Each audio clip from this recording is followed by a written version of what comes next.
The content of this episode may not be suitable for some audiences. Listener's discretion is advised.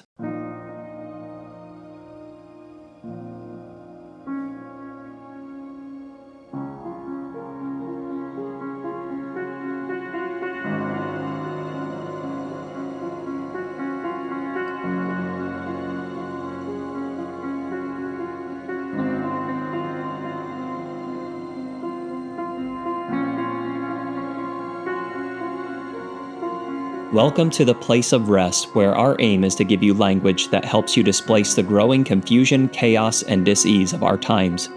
My name is Jonathan Boyce, and it's my pleasure to bring to you today's episode.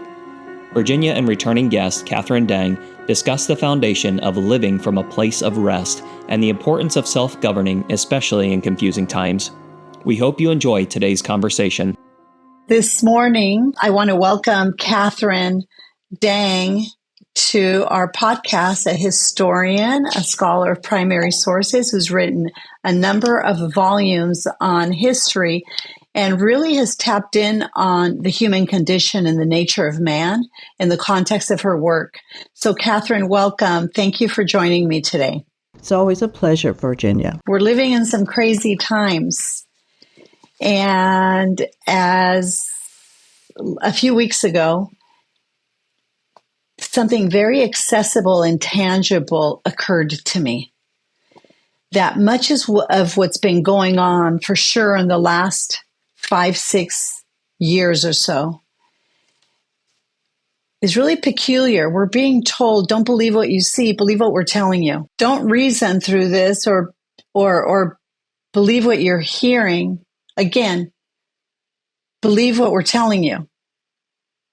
Case in point, we all witnessed an assassination of a former president.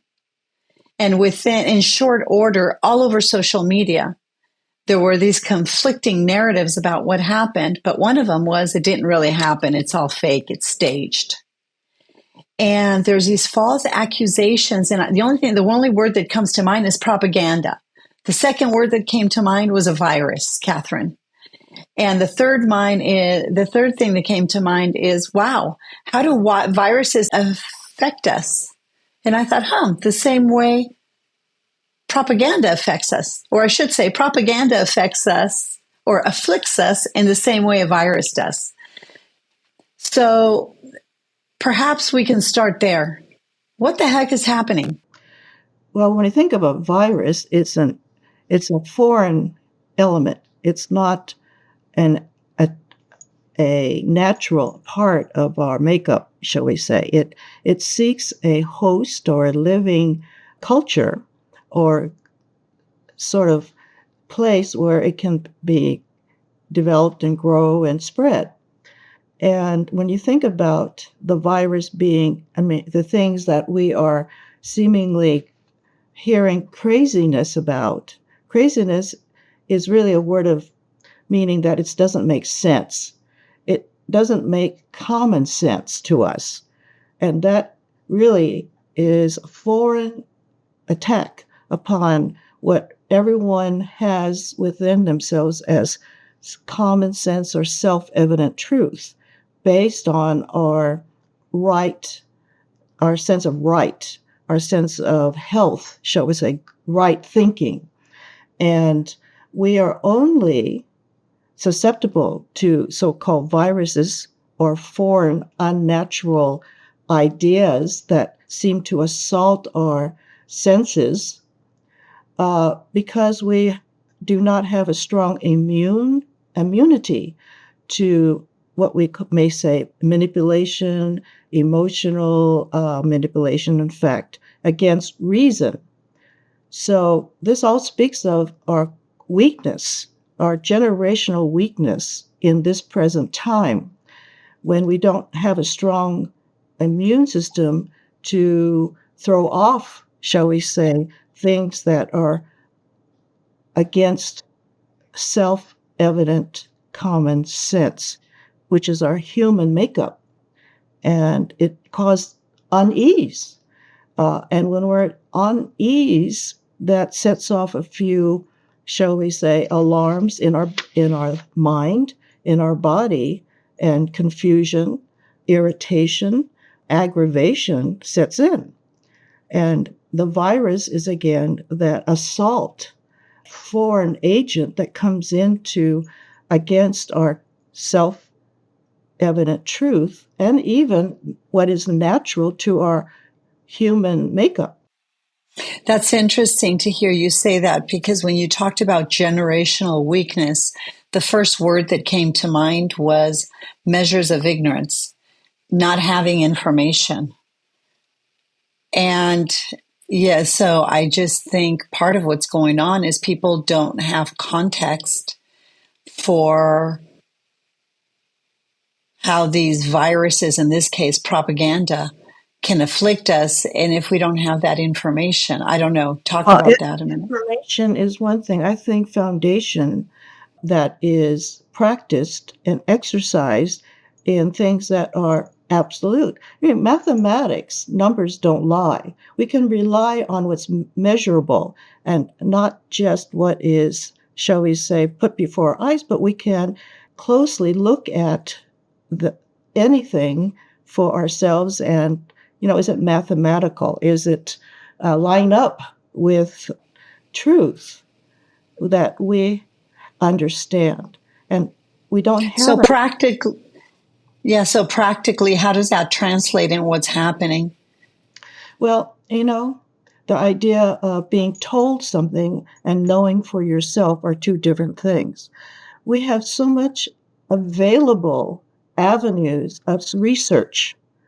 I mean, you can download, you can go here, you can go there, you can get all kinds of points of view, and you have to come to your own conclusion based on what you know. But we are swallowing, we are taking the pill, shall we say, or drinking the Kool-Aid, and we're lazy to educate ourselves. There's so much that we are blamed. We can blame ourselves for not knowing and relying on someone's telling us. Then we are a slave to somebody else's knowledge or so-called knowledge. We are individual beings responsible for our own sanity, our own right thinking. And you have a conscience that tells you how to decide. And they're not all the same, but they're individual.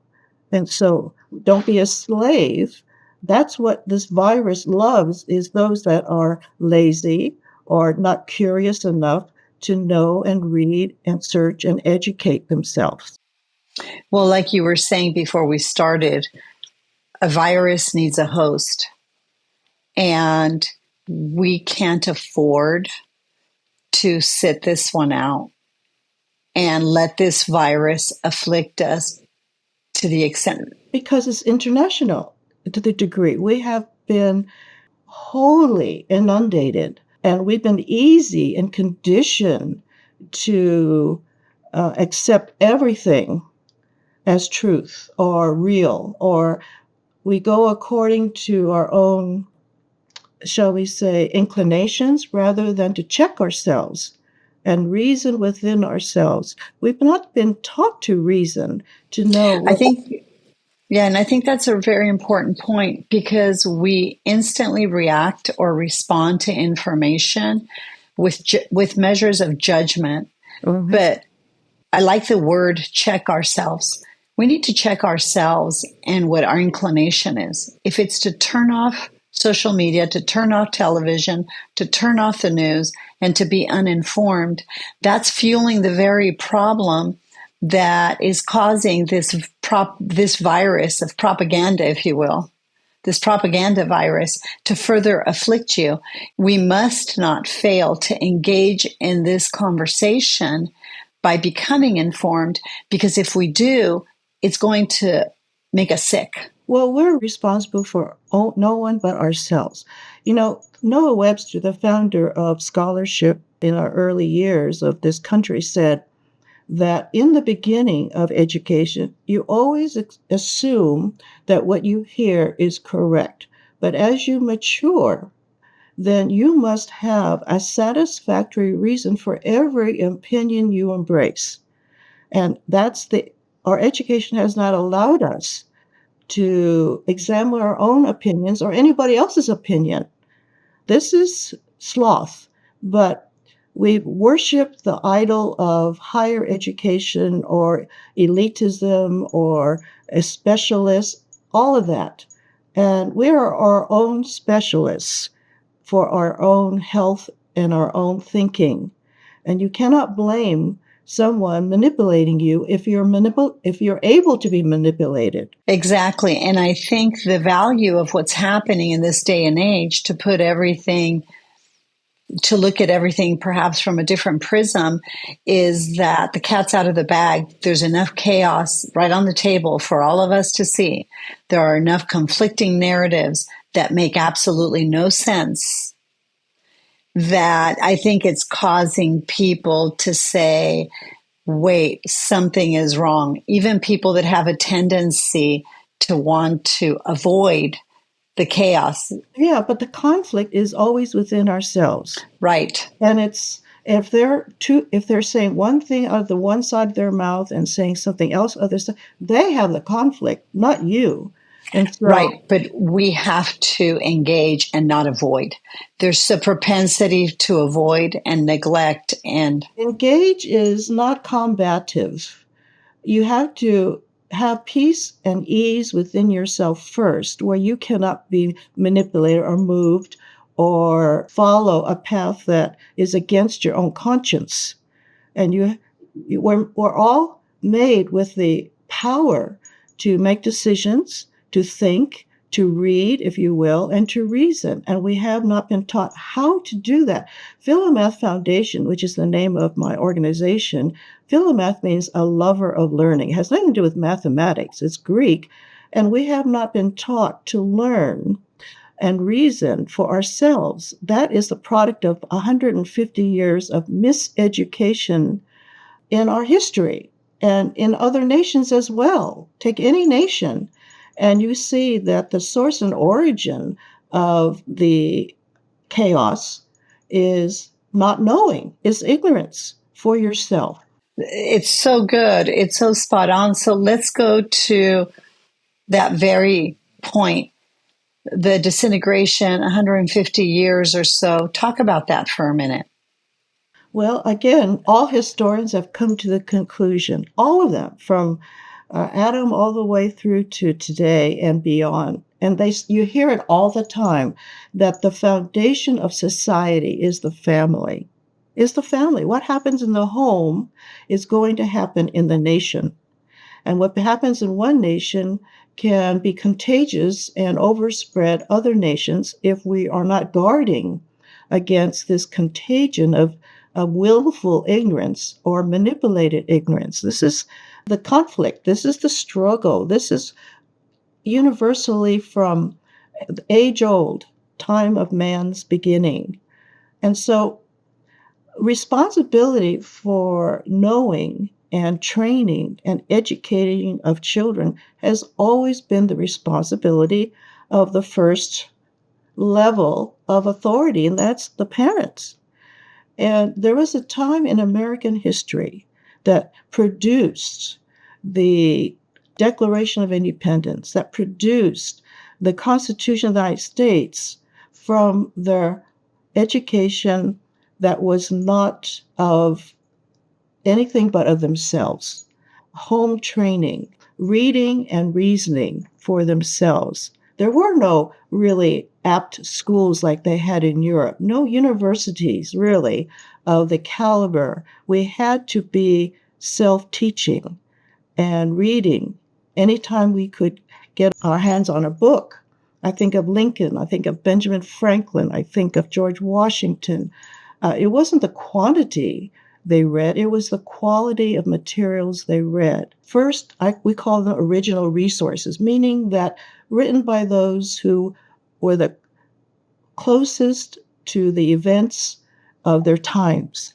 Today, we are not getting our information from original resources. You have to have corroborative witnesses, and historians have been corroborating each other here and there throughout history. And we are not getting corroborative witnesses, original resources where you can verify that you were there, you saw it, you were a participant, but we're getting third, fourth, fifth hand, top down sound bites.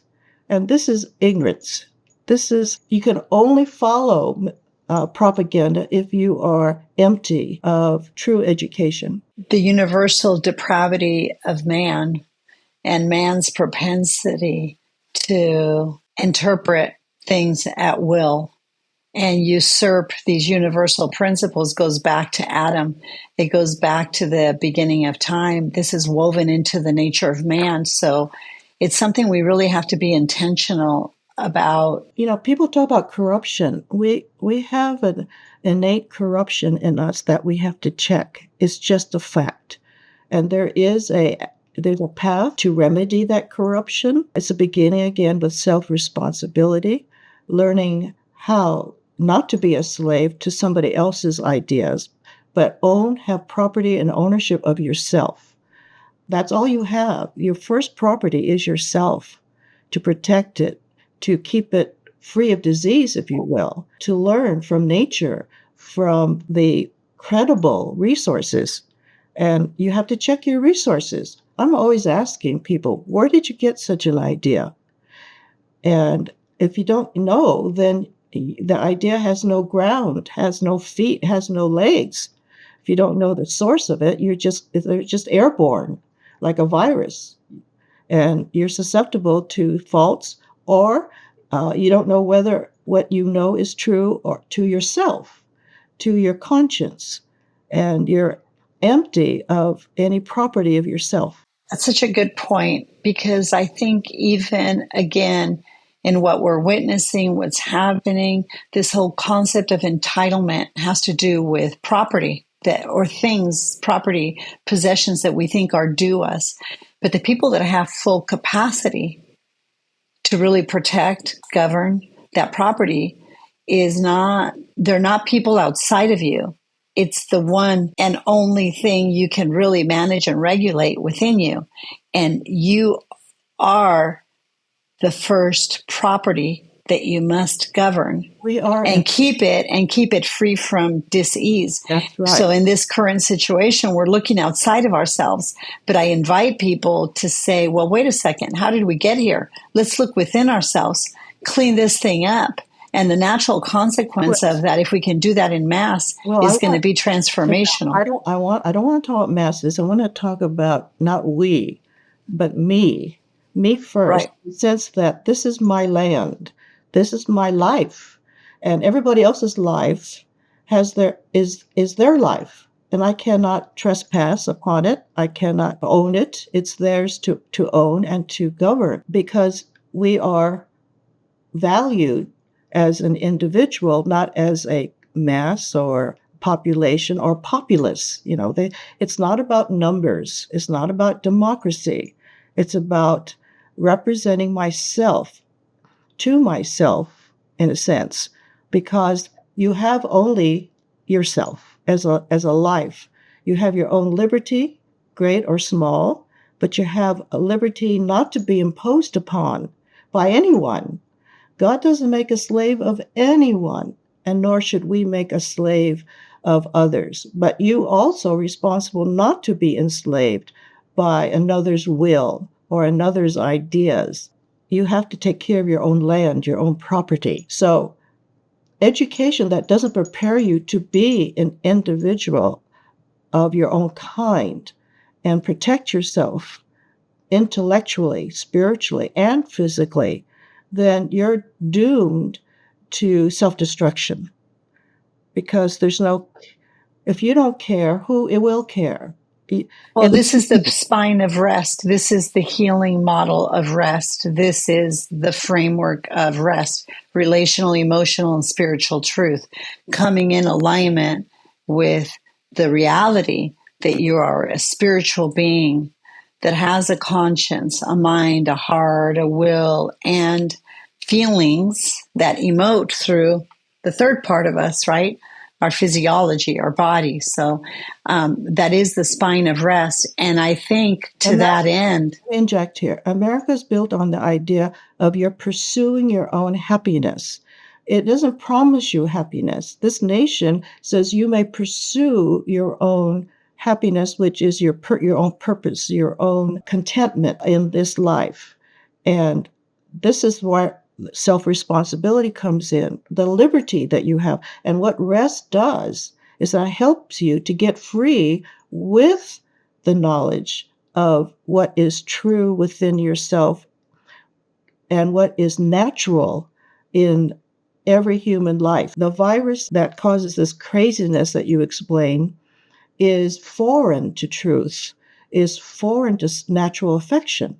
And we hurt, we pain for lack of following what is self-evident and what is natural. Give us an example of a viral thing that afflicts our natural affections. When someone tells you you have no worth, I mean, that is one of the worst assaults against and abuses we have against each other from childhood.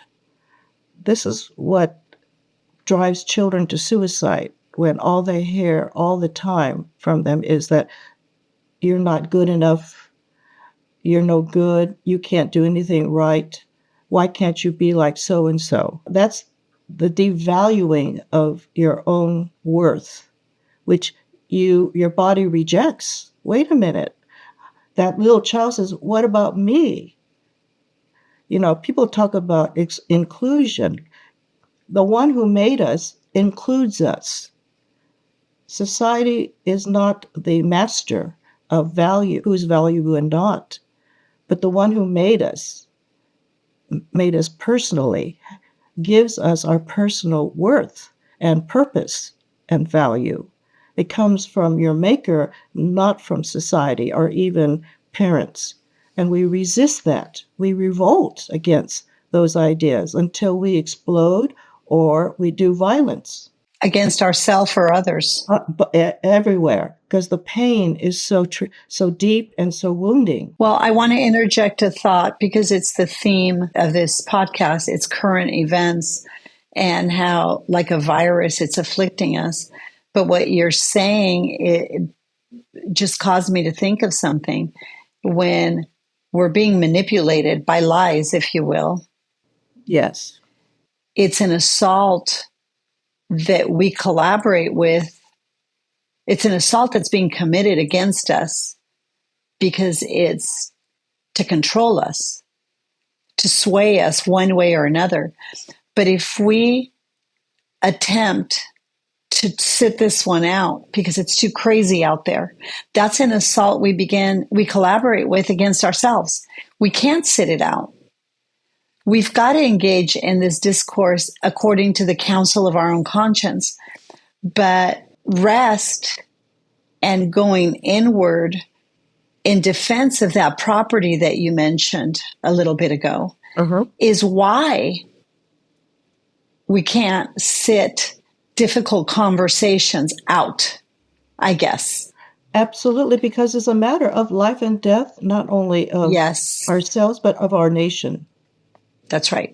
I think that's what I'm trying to get at. And I know we're going about it in a way that may feel complicated or unusual way to discuss the current events.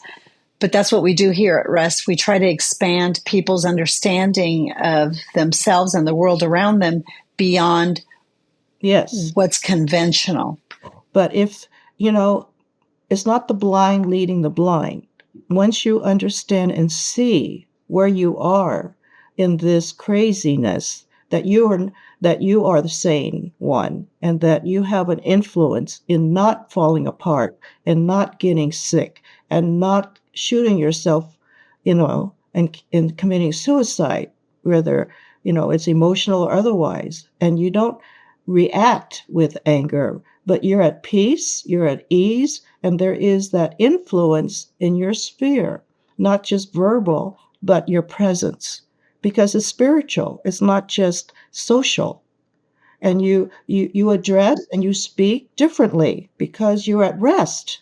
You've been through the process of cleansing yourself of the virus. And you have confidence in the fact that it will run its course like it always does. but it's always still looking for a host, okay? But truth does not change, and it sets you free, and it's generational freedom. If you are healed from rest, your family, your children will be better for it, and their children will be better for it. It's generational. We've had generational decline. We can now have generational regeneration. And if you're saying, this is a bit out there for me, this is not practical or tangible enough for me, I want to invite you to listen to that quiet, still voice of your conscience that's informing you. The law of God is written in the heart of man. The conscience bears witness. And if you've forgotten what the law of God is, they're just 10 basic things. And they're intuitively and intrinsically written in your law. But there's practical things like the laws of nature. For example, the preservation of life, Katherine always says. There's one law for everyone, and that is choose life, don't choose death. And lies lead to death, but you have to know the difference. And God gave you a measure of conscience to make the discernment. Rest will help you in that path of reasoning and throwing off and strengthening your immune system, but putting truth in place of lie. And the concept of holding these truths to be self-evident, that all men are created equal. The magnificence, the depth, and the breadth of those words, I think, are what we're trying to get to the heart of, because it's going to be instrumental to displace a deeper understanding of these realities. I think is going to become instrumental to displace the insanity of our time. Case in point is one day, a few days after the debate, we all witnessed something's not right. The things that we witnessed that were not right are consistent with observations we've made 4 years ago, when this person just didn't seem right and wasn't engaging in conversations, our current president. And this isn't a political statement, by the way. This is a statement that I want us all to consider. Wow, how am I governing my own intuition, my own capacity to reason? And we witnessed 4 years ago that something was not right, because it's not natural to not debate, to not go on the campaign trail, to not make public appearances. It is just not natural when there was only 15, 20 people in one location and there's tens of thousands over here. And again, I'm not making a political statement. I'm just saying all of us realized something is wrong. And Virginia, is because we are able to witness it up close and personal. And that's your investigative reasoning of capacity to read. Read the signs. And your body, as well as your mind, rejects anything that opposes that. But you're made to believe that you are the crazy one. You see, that's how manipulation works. But trust in that common, self-evident, natural, God-given truth you're born with. Exactly. And this is not about politics, not about civil government. This is about individual self-government, which is at the seat of rest. If we do not grasp and harness the reality that the primary sphere of influence is the heart of man, and nobody can make you crazy without your permission. That's right. Then everything is going to be okay. Right. Everything will be okay. Truth is not relative. Truth That's right. is not relative. That's the antithesis of truth. Okay? Is relativity. You can have opinions, though. We can have opinions and discuss those opinions, but that's not truth. But you must judge your opinions according to what's true, and other people's opinions according to what you know instinctively is true. Another thing that's making people really wake up or completely have a breakdown, okay, it's this. the horrific incident that transpired, no matter which party you're on, it was horrible to see one of our public officials be shot publicly like that. That now they're saying it wasn't really, he didn't get shot because he just had a bleeding ear. So it wasn't shot. So there's an escape from reason there. The guy had a weapon pointed to his head, and by the grace of God, it didn't blow his brains out of his head. That doesn't diminish the act. No, it does not. But you see, it's rationalization. It's to distract and detract from you're a witness. And there are witnesses there, firsthand accounts, not reporters on a screen. Okay? You can take corroborative witnesses. That's what they do. They sit down and say, what did you see? What did you see? And if they're consistently agreeing, then that's the fact. You have to go by firsthand accounts and witnesses. That's history. It's on record. It's recorded. And you can spin it any way you want, but there are sworn accounts, witnesses, affidavits, if you will. We are so better at being witnesses. The technology has been a help, not a hurt. And I would encourage everyone, when it comes to these bizarre, polarizing narratives we're all hearing, don't be afraid to listen to the hearings. Watch what's happening. Are people withholding information, refusing to answer? Are they dodging the issue? And those things become imperative for you to say, somebody's lying. Who's lying? That's why you say engage. That's the engagement, because you're the judge of your own self. And you're responsible. If you are enslaved, then you have not been engaged, because you should not be surprised. But you're responsible for your home and your nation. And it doesn't happen in a vacuum. And it's the individuals who take responsibility first for their own families, their own business, their own well-being, and their own happiness. And then it circulates out into the cities. Well, again, the idea of we're responsible for our own spheres of influence. First, ourselves, our families, our associates, our businesses, our cities, our states, and then it's like perfume. It's like in the air. It just goes out. It's not going to be. It's natural. It's natural. And it because it's spiritual. It's not political.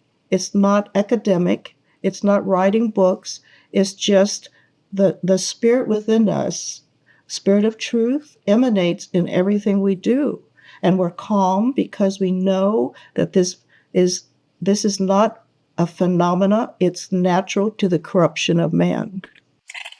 And a form of civil government was established that became this democratic republic that secured and advanced these ideas. That's why the world wants to come to America. It's not a democratic republic. It's a self-governing republic. The people are responsible for their own self-individual government, which requires less external government of man. So the vocabulary is very important to understand. We are not a democracy, and the saving democracy means it's saving the collective form of government. We are not collectives. We are individual who manage and know how to govern their own lives. So we're a republic. Representative government, a self-governing republic, the first of its kind. And that is the appeal. If you're going to be an American, you have to first be able to be self-governed, independent. Not that you're isolated, but that you know the principles of how to manage and govern your own selves first. The spine of rest. Yes. The ideas we not only embrace, but we advance, because we can use every single facet of science to defend the merit and the value and this universal principle that is the anatomy of man. an individual, unique, sacred, set apart. Your word is reconstitute, rebuild the life that has been shackled or attacked or violated by this human insanity. Which is the nature of man left to himself and unharnessed, is to do what he wants. Exactly. Against himself. Against himself. In the next segment, Katherine, I'd like to discuss these ideas in the context of universal history and how law really is being reconciled by liberty. And we are instruments in that. And I don't know if there's ever been a time that everything is on full display of the world to choose. As we leave this segment, Katherine, I think I wanted people to perhaps look at what's upon us a little bit different. A virus is afflicting us, and a virus needs a host, and we don't have to be a host. We hope listening to this episode has brought you closer to experiencing the freedom of wholeness and healing. If you have questions or comments about today's episode, or for updates about R.E.S.T, please visit our Instagram or Facebook at The Place of R.E.S.T. If you would like more information about Virginia, or to support and join the cause of R.E.S.T, please go to theplaceofrest.com/donate or call 949-289-5935. Thank you for listening to R.E.S.T with Virginia Dixon. We'll see you next week.